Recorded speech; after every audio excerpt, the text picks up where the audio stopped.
Hello and welcome to विधि पाठशाला। और आज हम इंडियन पॉलिटी में पढ़ने जा रहे हैं सेंट्रल स्टेट के रिलेशन, मतलब कि केंद्र राज्य के संबंध हम यहाँ पर पढ़ेंगे ना। सबसे पहले हम देख लेते हैं कौन से पार्ट में आता है central state relations. Central state relation हमें मिलते हैं पार्ट 11 ऑफ द कॉन्स्टिट्यूशन में। आर्टिकल कंसर्न है 245 से लेकर 263, वो रिलेटेड है to the central state relation से। अब इसमें दो प्रकार के रिलेशन आते हैं, एक होते हैं फाइनेंशियल और एक होता है पावर का डिस्ट्रीब्यूशन। अगर हम देखें फाइनेंशियल रिलेशन, वो है हमारे पार्ट 12 में, डेट इज द आर्टिकल 268 से लेके 293 तक। देन पावर का डिस्ट्रीब्यूशन की बात करें तो वो 7th शेड्यूल में लिखा हुआ है और तीन लिस्ट उसमें हमारे पास हैं।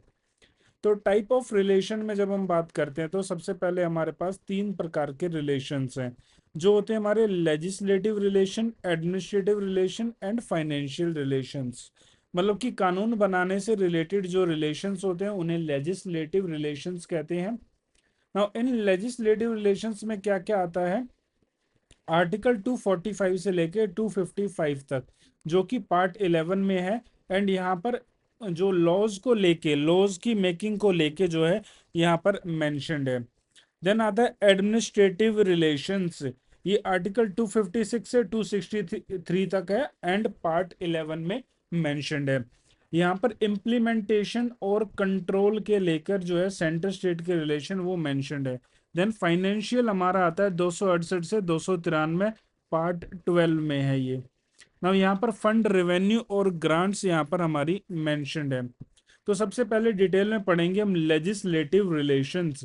तो लेजिस्लेटिव रिलेशन मतलब कानून बनाने से रिलेटेड, कानून, सो मेकिंग द लॉ, कानून बनाने से जो रिलेटेड हमारे होते हैं, that are known as the, that is the legislative relations. और ये कहाँ पर मेंशन्ड है, ये 7th शेड्यूल में मेंशन्ड है। इंडिया जो है वो फॉलो करता है एक फेडरल स्ट्रक्चर विद 3 लिस्ट। यहाँ पर कितनी लिस्ट है, 3 लिस्ट। तीनों लिस्ट पर चर्चा करते हैं। तीनों लिस्ट के बारे में कहाँ पर मेंशन्ड है, वो लिखा हुआ है 7th शेड्यूल में। सबसे पहली लिस्ट आती है, that is the union list. Union list माने केंद्रीय सूची। इस पर कानून बनाने का सिर्फ और सिर्फ जो अधिकार है वो किसके पास है, it is with the parliament. So only parliament can make the laws, ये आर्टिकल 246(1) में लिखा हुआ है। ओरिजिनली अगर इसमें हम सब्जेक्ट्स की बात करें तो कितने सब्जेक्ट थे, 97 सब्जेक्ट थे। और आज देखें तो 98 सब्जेक्ट हैं। तो कुछ कम ज्यादा होते हुए और आज फिलहाल जो 98 सब्जेक्ट्स हैं इसमें। देन इसमें जो सब्जेक्ट्स आते हैं वो इम्पोर्टेंट होते हैं सेंटर के लिए। तो ये हमारे जैसे कि डिफेंस हो गया, बैंकिंग हो गया, सिटीजनशिप हो गया, फॉरेन अफेयर्स हो गया, कम्युनिकेशन, रेलवे, एटॉमिक एनर्जी, इस तरह के जितने भी महत्वपूर्ण सब्जेक्ट्स हैं वो केंद्र के पास हैं। देन डिसेंट्रलाइजेशन में क्या होता है, कुछ जो है पावर्स वो स्टेट को ट्रांसफर कर दी जाती हैं। तो इसी तरह से जो है स्टेट राज्य सूची बनाई गई और उसमें राज्य को अधिकार दे दिया गया कि वो कुछ सब्जेक्ट्स पर खुद कानून बना सकता है। और वो स्टार्टिंग में हमने 66 सब्जेक्ट रखे गए। तो स्टेट लिस्ट में जो ये 66 पहले थे, आज 59 है। तो इन 59 सब्जेक्ट्स पर सिर्फ और सिर्फ स्टेट के पास पावर है, जैसे कि agriculture, police, health, land revenue, local government. इस प्रकार के सब्जेक्ट्स जो हैं वो मेंशन्ड है स्टेट लिस्ट में। एक तीसरी लिस्ट आती है जिसको हम कहते हैं कॉन्करेंट लिस्ट, समवर्ती सूची, आर्टिकल 246 सब क्लोज 2 में है। इस पर दोनों पार्लियामेंट और स्टेट दोनों ही जो है कानून बना सकते हैं। नाउ इसमें क्या होता है, अगर एक कानून जो है राज्य ने बनाया और जो है वही कानून जो है बाद में उसी सब्जेक्ट पर एक कानून बनाया किसने, सेंट्रल गवर्नमेंट ने, और उन दोनों कानूनों के बीच में विरोध है, कॉन्फ्लिक्ट है, तो उस केस में जो है सेंटर का जो कानून है वो प्रिवेल करेगा, वो वैलिड होगा। ओरिजिनली इस लिस्ट में 47 सब्जेक्ट थे, बाद में चेंज करके इसमें 52 रख दिए गए। इसमें आते हैं एजुकेशन।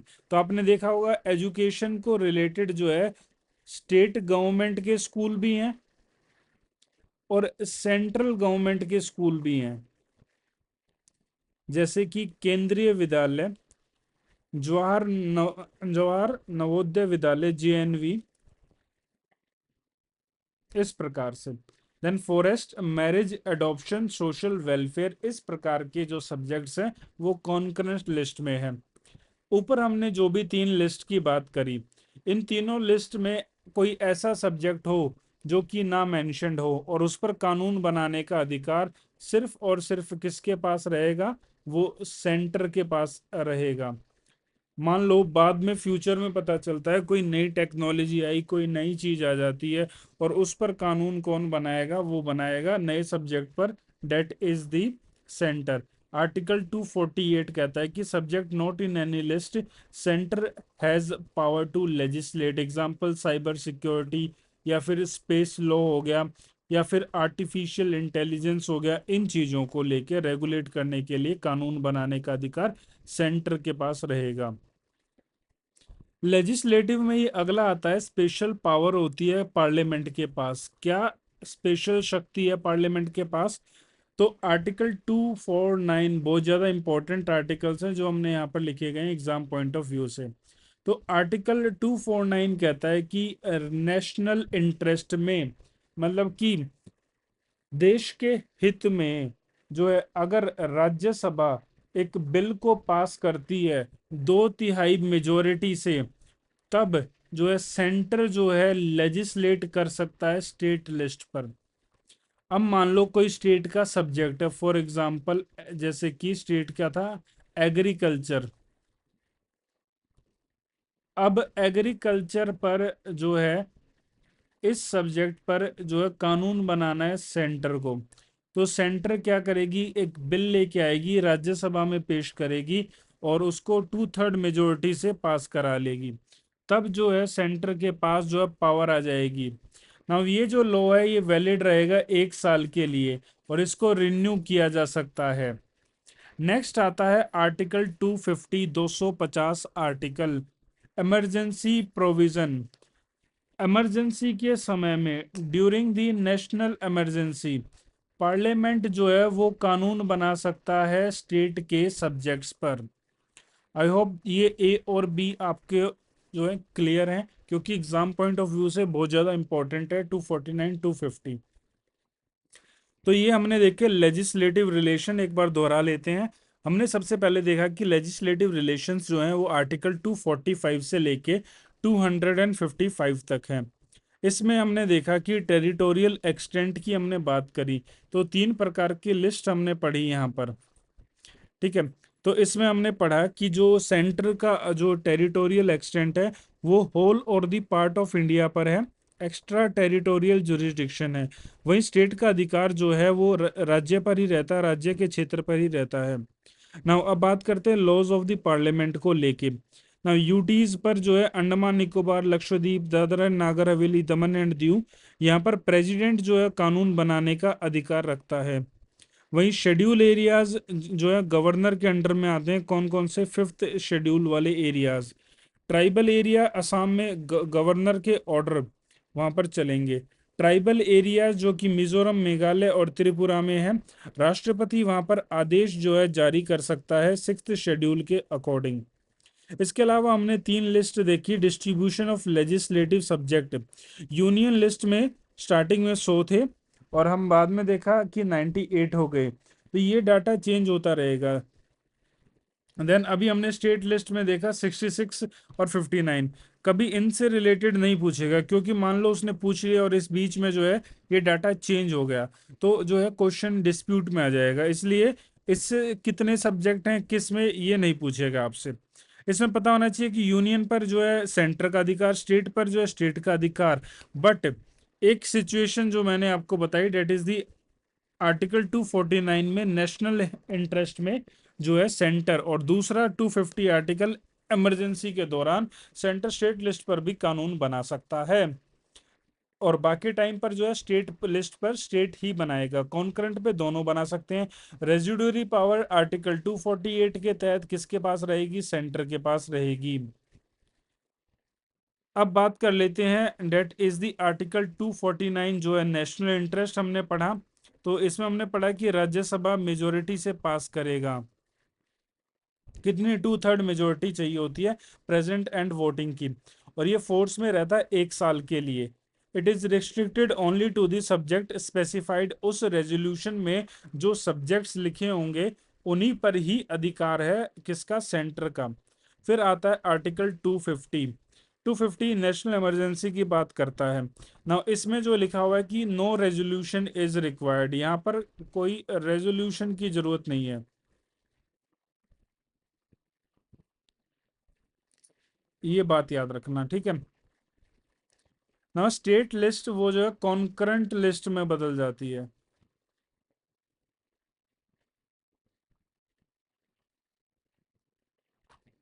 यहाँ पर लिखना turns into concurrent list, state list जो है वो कॉन्करेंट लिस्ट में बदल जाती है ना। इसके अलावा कुछ आर्टिकल्स और उन पर नजर डालते हैं, जैसे कि आर्टिकल 252, यहाँ पे लिख देता हूँ। आर्टिकल 252 कहता है, अच्छा इसको याद करने का तरीका बताता हूँ। मैंने 252 लिखा तो दो या दो से अधिक, दो या दो से अधिक, when states make a request, so इसमें नो रेजोल्यूशन, दो या दो से अधिक,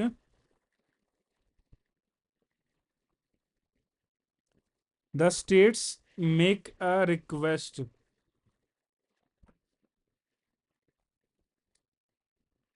इस केस में रेजोल्यूशन की जरूरत नहीं होती, no resolution required.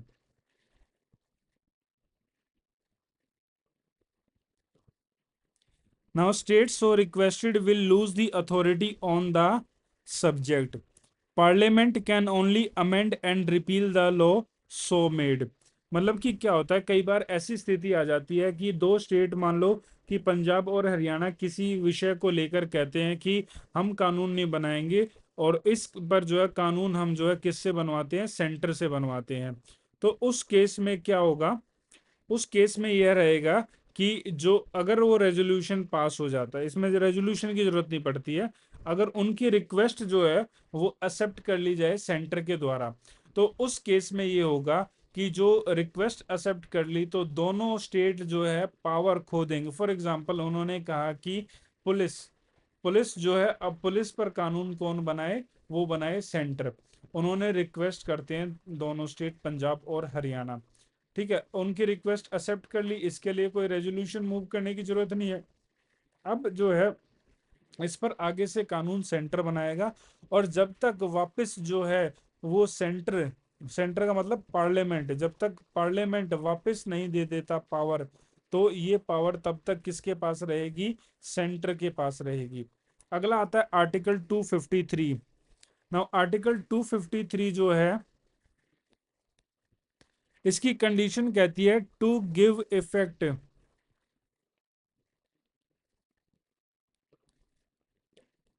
To an international agreement को, किसी इंटरनेशनल एग्रीमेंट को लागू करने के लिए ना, इसके लिए अप्रूवल की जरूरत नहीं पड़ती, तो क्या लिखेंगे हम, नो अप्रूवल इज रिक्वायर्ड। इसके लिए कोई कंडीशन भी मेंशन नहीं है। देन एक कंडीशन और है 356 में भी, वो है प्रेसिडेंट रूल लागू हो स्टेट में, उस केस में भी जो है पावर जो है सेंटर के पास चली जाती है।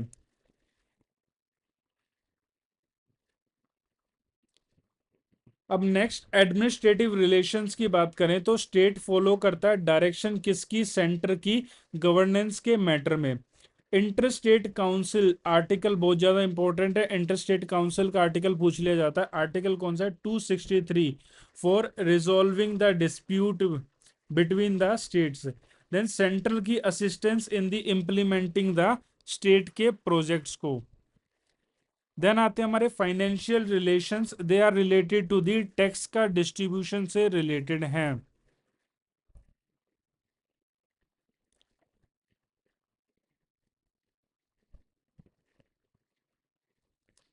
टैक्स डिस्ट्रीब्यूशन आर्टिकल 268 से लेकर 273 में मेंशन्ड है।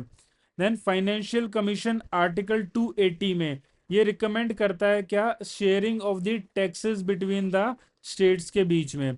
Then grant in aid to the state, ये आर्टिकल 275 में मेंशन्ड है। तो अभी तक तीन प्रकार के हमने जो है पढ़ा है। सबसे पहले हमने पढ़ा लेजिस्लेटिव रिलेशन, उसमें हमने तीनों लिस्ट देखी, आर्टिकल 245 से 255 पार्ट 11 में है। इसमें सबसे पहले आता है हमारा डिस्ट्रीब्यूशन ऑफ एग्जीक्यूटिव की पावर। एग्जीक्यूटिव की डिस्ट्रीब्यूशन की पावर में देखें तो वो किसके बराबर होती है, को एक्सटेंसिव होती है लेजिस्लेटिव पावर के। कॉन्करेंट लिस्ट में जो पार्लियामेंट लॉ है वो ओवरराइड करेगा स्टेट लॉ को, ये हमने पढ़ा। और जो लॉ है कॉन्करेंट लिस्ट पर are executed by the states के द्वारा। दूसरा इसमें आता है obligation of the state and the centre. State executive power वो अकॉर्डिंग टू होगी पार्लियामेंट के लॉज के अकॉर्डिंग होगी। स्टेट के जो एग्जीक्यूटिव की पावर है वो ओवरराइड या फिर प्रिजुडिस नहीं करेगी executive power of the centre. मतलब कि ये कहा कि सेंटर ने कोई कानून बनाया है तो उसके विरोध में कोई कानून जो है स्टेट नहीं बनाएगा। अब कुछ मामलों में क्या होता है, सेंटर जो है वो डायरेक्शन देता है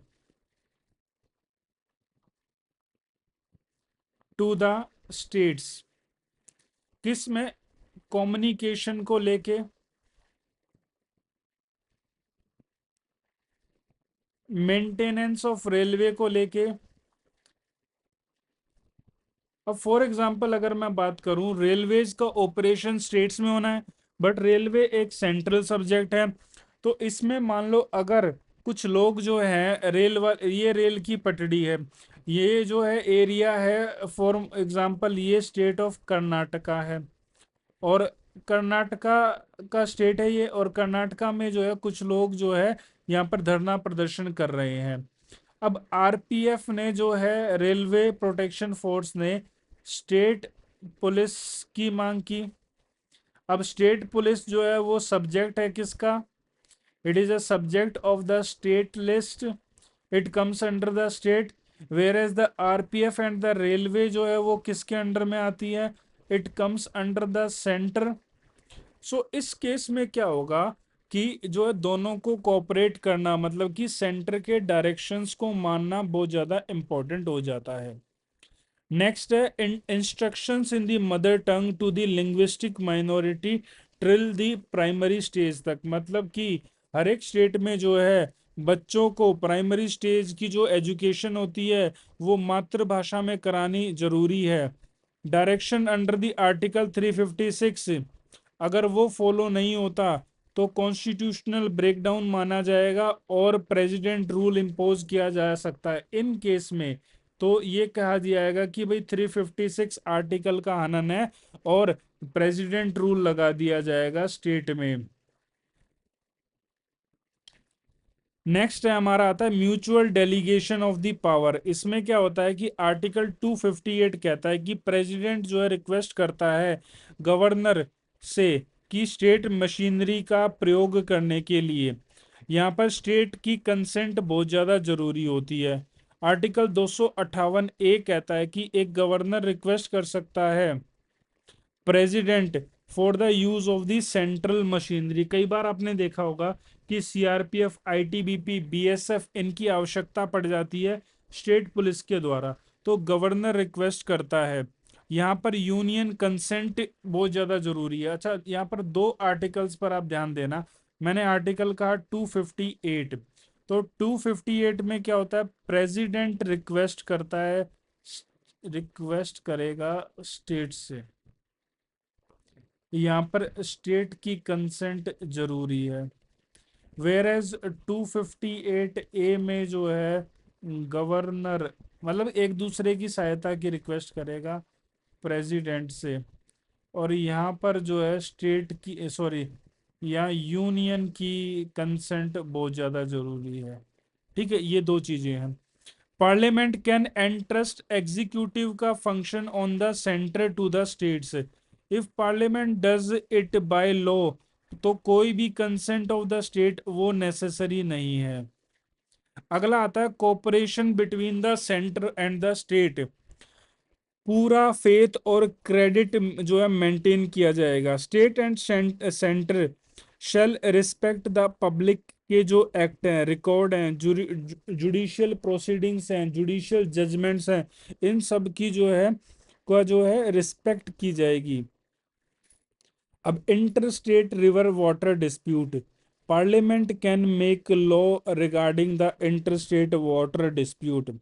जुडिशरी याद रखना इस केस में इंटरवेन नहीं करेगी। आर्टिकल कौन सा है, बहुत ज्यादा इंपॉर्टेंट है, 262 इज इंटर स्टेट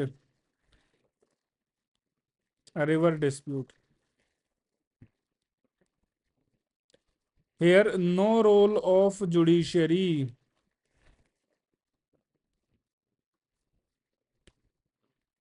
अगला आता है, कोई ऑल इंडिया सर्विस बनानी है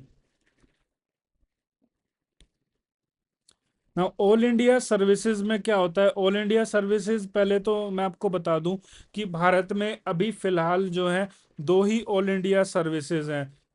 वो है सॉरी, तीन ऑल इंडिया सर्विसेज हैं, IAS, IPS and Indian forest service.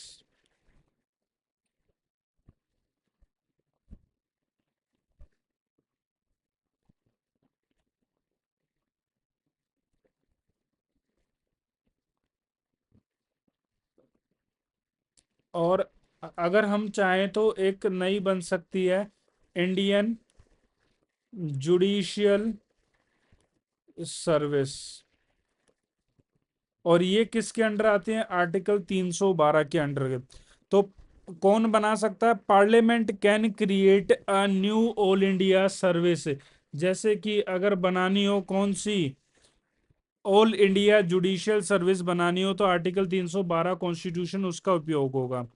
अब कंडीशन क्या कहती है कि राज्यसभा का अप्रूवल बहुत ज्यादा जरूरी है, क्योंकि उसको हाउस ऑफ द स्टेट्स भी कहा जाता है। उसमें जो है राज्यों का प्रतिनिधित्व होता है। Now Rajya Sabha approval is necessary with majority, that is the special majority, क्या 2/3 प्रेजेंट एंड द वोटिंग।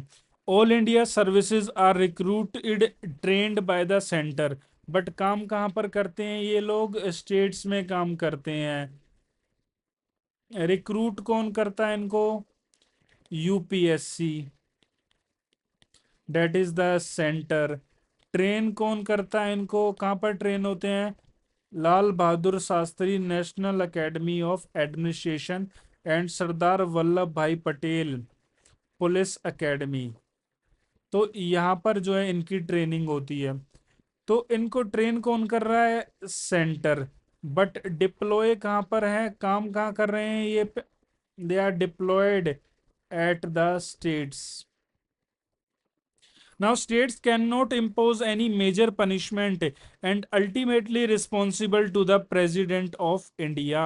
यहाँ पर याद रखना है कि स्टेट के पास काम तो स्टेट में कर रहे हैं, पर स्टेट जो है इनके ऊपर मेजर पेनल्टी नहीं लगा सकता।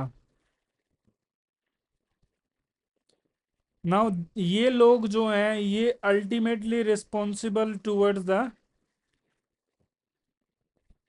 किसको रिस्पॉन्सिबल है, that is to the president को रिस्पॉन्सिबल है।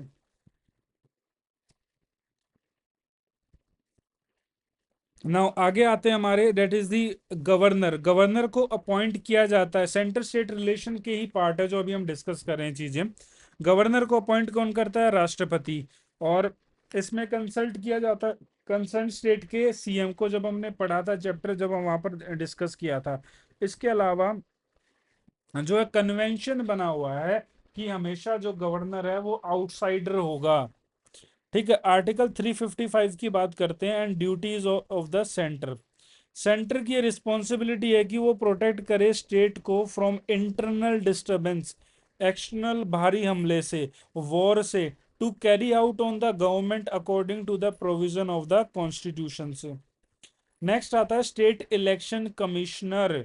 जो स्टेट के इलेक्शन कमिश्नर होते हैं उनको गवर्नर अपॉइंट करता है, बट हटाता कौन है, राष्ट्रपति के पास पावर है उनको रिमूव करने की। इसी तरह से कुछ एक्स्ट्रा कॉन्स्टिट्यूशनल डिवाइसेस का प्रयोग किया जाता है, जैसे कि नीति आयोग हो गया, नेशनल इंटीग्रेशन काउंसिल हो गया, यूजीसी हो गया, सेंटर, क्योंकि यूजीसी मान्यता देती है यूनिवर्सिटीज को, कॉन्फ्रेंसेस। तो ये सब जो है सेंटर स्टेट रिलेशंस में आती है, ये जो चीजें अभी हमने पढ़ी। तो लेजिस्लेटिव और एडमिनिस्ट्रेटिव हमने पढ़ा। अब पढ़ते हैं फाइनेंशियल। तो फाइनेंशियल की जब हम अगर मैं बात करूं तो आर्टिकल 268 से लेकर 293 तक पार्ट जो है 12 में है। It is in the part number 12, tax and the grant से रिलेटेड है। तो इसमें क्या आता है, allocation of taxes powers. More tax are in the state list में, याद रखना कि टैक्सेस ज्यादा कहां पर हैं,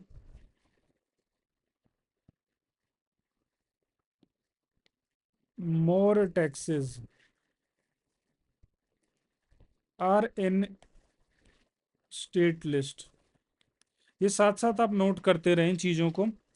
वहीं पर अगर हम बात करें जो इम्पोर्टेंट टैक्सेस हैं, भारी भरकम टैक्सेस हैं, वो सेंट्रल लिस्ट में है।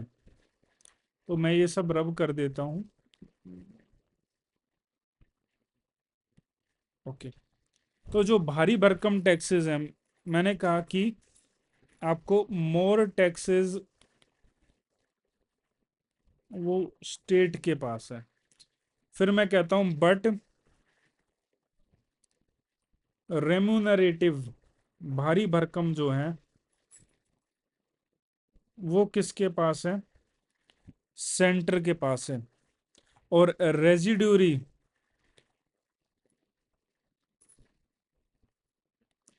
टैक्स लगाने की पावर किसके पास है, सेंटर के पास है। माई बाप कौन है, सेंटर है। नेक्स्ट आता है distribution of the tax revenue 88th amendment act के तहत।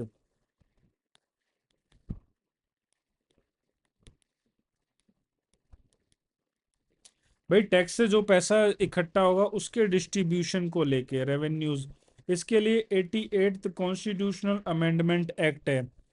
हाँ, इसमें कहा गया है कि alternative scheme of the devolution of the taxes. ये किसने कहा था, इसमें स्कीम दी कि अल्टरनेटिव स्कीम,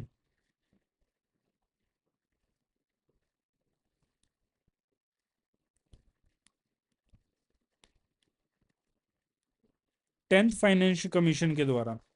अगला आता है आर्टिकल 265, कोई भी टैक्स, याद रखना बहुत ज्यादा इंपॉर्टेंट है, no tax can be levied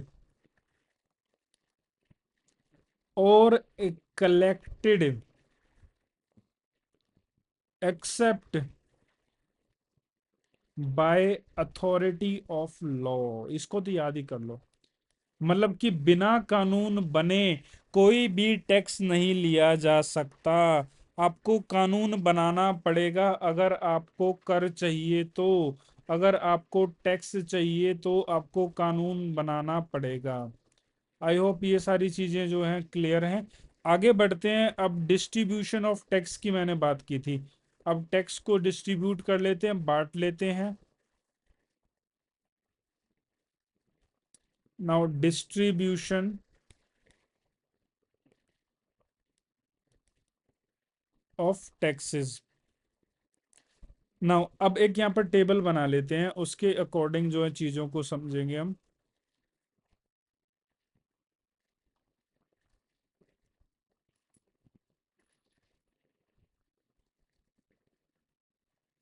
पहला कॉलम आर्टिकल देखेंगे, किस आर्टिकल में क्या लिखा है। देन हम देखेंगे कि कौन बताता है कि कौन टैक्स जो है लगाएगा, फिर कौन उसको कलेक्ट करेगा, कौन अप्रोप्रिएट करेगा।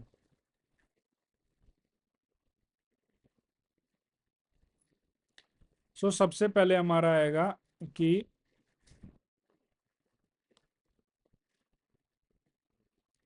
आर्टिकल कौन सा है, दूसरा लेवी कौन करेगा, लगाएगा कौन, कलेक्ट कौन करेगा, देन अप्रोप्रिएट कौन करेगा। और एग्जाम्पल्स देके आपको मैं समझाता हूँ। सबसे पहले अगर हम बात करें तो हमारे पास आता है आर्टिकल नंबर 268। नाउ आर्टिकल 268 के तहत कौन कलेक्ट करेगा? सेंटर के पास पावर है, कलेक्ट करेगा। सॉरी, लगाएगा कौन? सेंटर लगाएगा। और इसमें जो है कलेक्ट करेगा स्टेट, और अप्रोप्रिएशन भी जो है स्टेट के पास पावर है। एग्जाम्पल की मैं अगर बात करूं, जैसे कि stamp duty on the shares,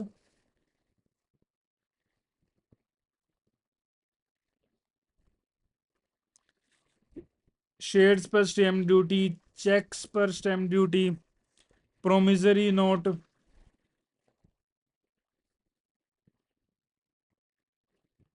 या फिर इंश्योरेंस, एटसेट्रा। अगला अगर मैं आपसे बात करूं, नेक्स्ट आता है हमारा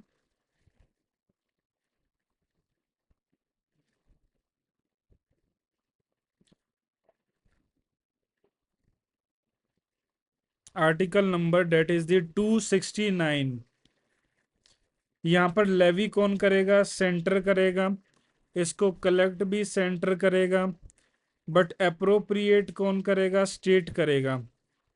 नाउ इसमें आते हैं टैक्सेस ऑन द सेल और purchase of goods other than newspaper in course of interstate trade या फिर commerce. Taxes on the consignment of goods in the course of interstate trade और कॉमर्स। तो इसमें एक आप याद रखना, इंटर स्टेट ट्रेड जो हो रही है या फिर कॉमर्स को लेके।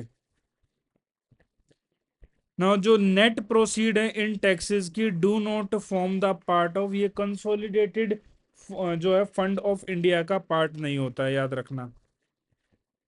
अगला है 269A।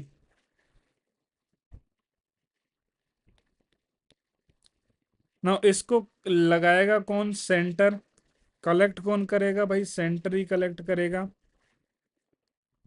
एंड जो है इसको एप्रोप्रिएशन इसका जो है वो डिवाइडेड है स्टेट और सेंटर के बीच में। ना ये किस पर लगता है, मतलब कि कौन यूज करेगा उसको, सेंटर और स्टेट? तो दो प्रकार की इसमें एग्जांपल आपका बहुत ज्यादा इंपॉर्टेंट है, याद रखना है, GST. GST on the supply of the interstate trade जो होगी या फिर कॉमर्स होगा, उस पर जो जीएसटी लगता है, अच्छा उसको लगाता कौन है? सेंटर लगाता है जीएसटी। कलेक्ट कौन करता है? सेंटर करता है। और बाद में बांट लेता है आपस में, सेंटर और स्टेट के बीच में वो पैसा जीएसटी का बट जाता है। अगला आता है 270 आर्टिकल के तहत। नाउ 270 में क्या आता है हमारा, एग्जांपल्स देख लेते हैं। All taxes and the duties in the union list,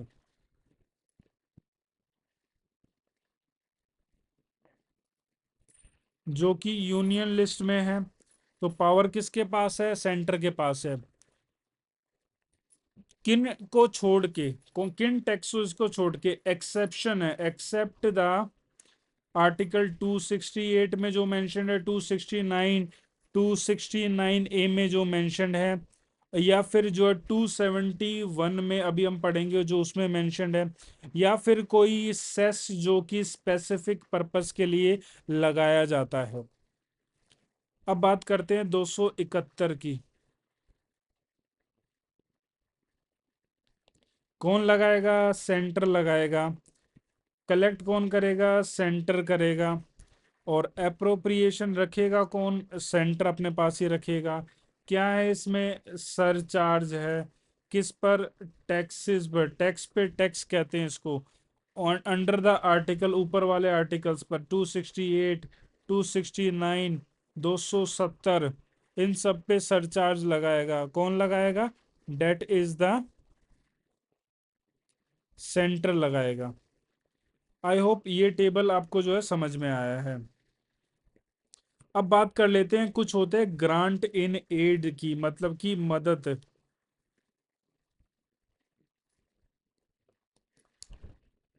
अगला जो है हमारा वो है ग्रांट इन एड।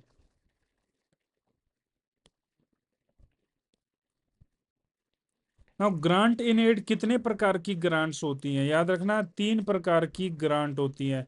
एक होती है स्टैच्यूटरी,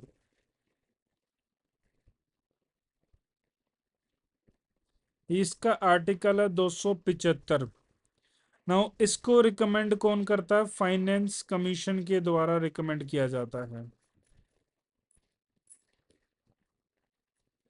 नाउ ये कहाँ से चार्ज होता है? Charge out of the consolidated fund of India.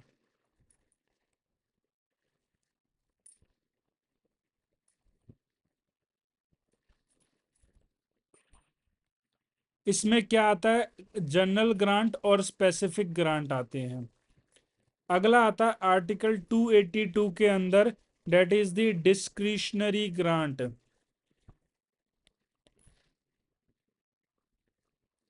ये पैसा है जो कि दिया जाता है। इसमें यूनियन अपने डिस्क्रिशन पर जो है पैसा देता है, ऑन हिज ओन डिस्क्रिशन, मतलब कि विवेक, अपने विवेक के अनुसार स्टेट को पैसा देता है, डिस्क्रिशनरी। इसके अलावा कुछ अदर ग्रांट्स भी हैं, जैसे कि temporary grant in lieu of export, किसका? जूट का और jute based products, Assam, Bihar, West Bengal, Orissa में। ठीक है, आज ये इम्पोर्टेंट नहीं है, पहले ये इम्पोर्टेंट इम्पोर्टेंट था। इसके अलावा यहाँ पर एक हमारा टॉपिक आता है जिसको हम बाद में डिटेल में पढ़ेंगे, जिसका बहुत ज्यादा रोल रहता है, वो है हमारा फाइनेंस कमीशन। वो भी आपका सेंट्रल स्टेट रिलेशन में आता है, बहुत ज्यादा इंपॉर्टेंट टॉपिक है, जिसको हम नेक्स्ट पार्ट में पढ़ेंगे। नाउ सेंट्रल स्टेट रिलेशन से रिलेटेड जो है कुछ इश्यूज भी थे। अगर मैं आपसे इश्यूज की बात करूं तो क्या क्या इशू हैं?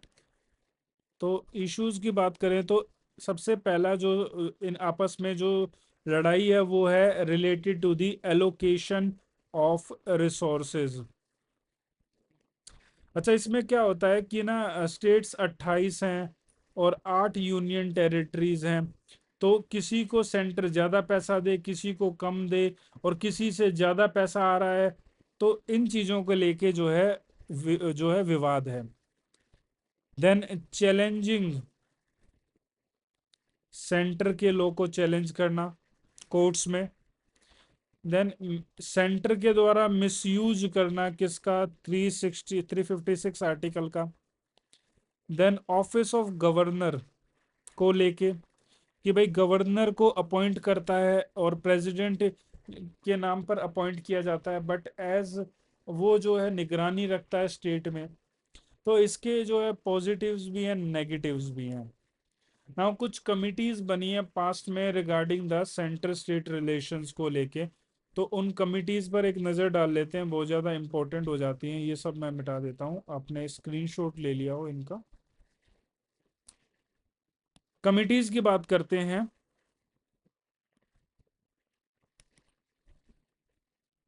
नाउ कौन कौन सी कमेटी है? Sarkaria committee, Sarkaria commission. Then Rajamannar.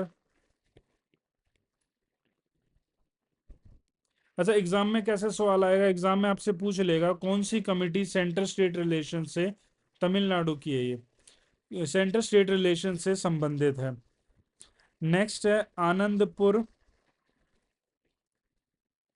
Sahib resolution. अच्छा, इसमें मैं ऊपर ऊपर से कवर कर रहा हूँ, आपको अगर डिटेल पढ़ना है तो लक्ष्मीकांत की वीडियोस जो हैं वहां से आप जो है रेफर कर सकते हैं। इसके नोट्स आपको जो है नीचे मिल जाएंगे डिस्क्रिप्शन में। अकाली दल ऑफ पंजाब के रिलेटेड आई थी। देन लास्ट है वेस्ट बंगाल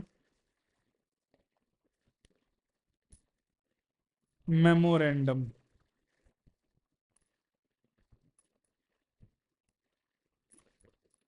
ना कुछ कमिटी सेंटर की भी है। एक तो है बहुत ज्यादा इंपॉर्टेंट है, जो कि अभी हमने ऊपर ही देखी, सरकारिया कमीशन, और दूसरा है Punchhi commission. I hope this is clear, आपको जो है ये समझ में आया होगा। सेंटर स्टेट रिलेशन थोड़ा पेचीदा टॉपिक है, इसमें तीन चीजें हमें पढ़नी है, that is the administrative, legislative और फाइनेंशियल रिलेशंस सेंटर और स्टेट के बीच में क्या है। आर्टिकल्स पे थोड़ा ध्यान रखें क्योंकि एग्जाम पॉइंट ऑफ व्यूज में आर्टिकल पूछे जाते हैं। आई होप आपको चैप्टर समझ में आया होगा। Thank you all of you.